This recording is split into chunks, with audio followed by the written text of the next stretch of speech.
What's up guys, the Snowman here. Today I want to talk about a sport I've been playing for most of my life. That's table tennis, also commonly known as ping pong. We're going to go over all the basics of ping pong. So what is it? How does the scoring work? What are some of the rules that you might not know? Everything to get you set to play some pong. So let's go. So a basic definition, ping pong, a sport where 2 or 4 players hit a lightweight ball across a table using small solid rackets like so. It's a game that was first played in England back in the late 19th century. Table tennis has been an Olympic sport since 1988. It's a very fast moving sport that demands quick reactions and anticipation skills, but one that I think is fun for all ages. In terms of the equipment needed to play ping pong, of course you need your regulation ping pong table, 2.7 meters or 9 feet long by 1.5 meters or 5 feet wide. We've got a net in the middle that divides our table in half, standing at 15 centimeters or 6 inches. Like tennis or pickleball, you'll have to hit the ball over that net to stay in points. You also need at least one ping pong ball to hit back and forth. I've had good experiences with the brand Stiga in the past, but any brand will do. Finally, you need 2 to 4 ping pong paddles or rackets, 2 for singles, 4 for doubles. Again, I've used Stiga most of my life, but more important than the brand, I'd recommend a paddle with rubber padding as compared to a solid wooden racket. In my opinion, you have more control and overall feel with the rubber paddles. You can put a little bit of extra shape on your shot, so definitely give those kind of paddles a try if you haven't already. Moving on to how scoring works in table tennis, there's 2 main ways to set up scoring. The first is the more common setup where games are being played to 21 points and the server alternates every 5 points. So if I start serving, I'll serve 5 times. Maybe the score is 3-2 after those 5 points. Then my opponent will serve the next 5, and we alternate every 5 until one of us reaches 21 points. One exception, if you have game point, meaning you only need 1 more point to win the game, then your opponent will always serve in that situation. Also, like in tennis, you have to win by 2. A game can't end at 21-20. We would have to keep playing until someone leads by 2.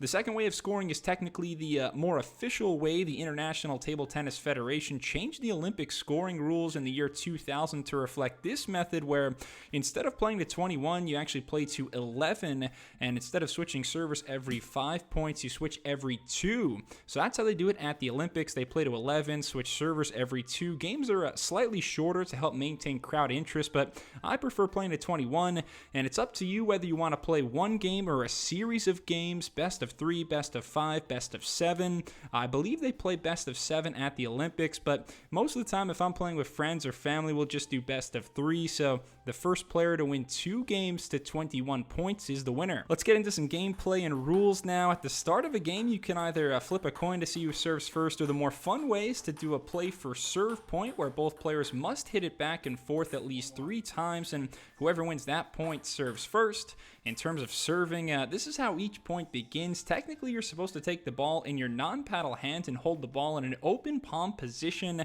then toss the ball up at least 6 inches before hitting it on your side of the table over the net and onto your opponent's side.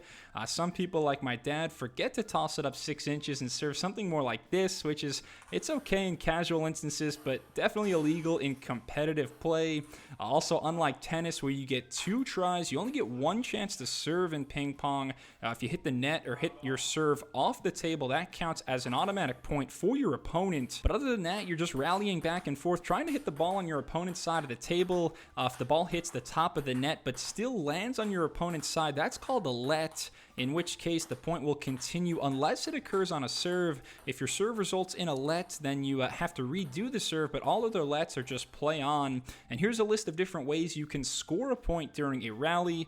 If your opponent makes an incorrect serve or return, you also get a point if you hit the ball on your opponent's side and afterwards it touches anything before being struck by your opponent. If your opponent hits the ball and it flies long past your part of the table without touching it, that's a point for you. You also can't strike the ball twice successively, and you're not supposed to touch the table or playing surface during play. those are the main ways you can win points. I also want to make one quick note about doubles. I don't play doubles much. I just prefer having more space in singles, but scoring works pretty much the same in doubles. You alternate servers between the 4 of you. One key difference, though, is that you're serving into the opposite box in doubles. So similar to how tennis works, you don't have to do this in singles, but for doubles, you're always serving to the opponent diagonal from you. And like any sport or hobby, the main way to get better is by repetition and playing frequently. I encourage you to always work on your game, add new tools. There's so many different shots in ping pong: the hit, the loop, flip, chop, block, just to name a few.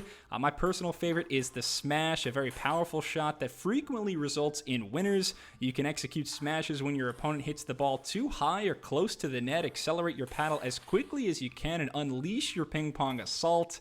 There's so many spins you can put on the ball as well.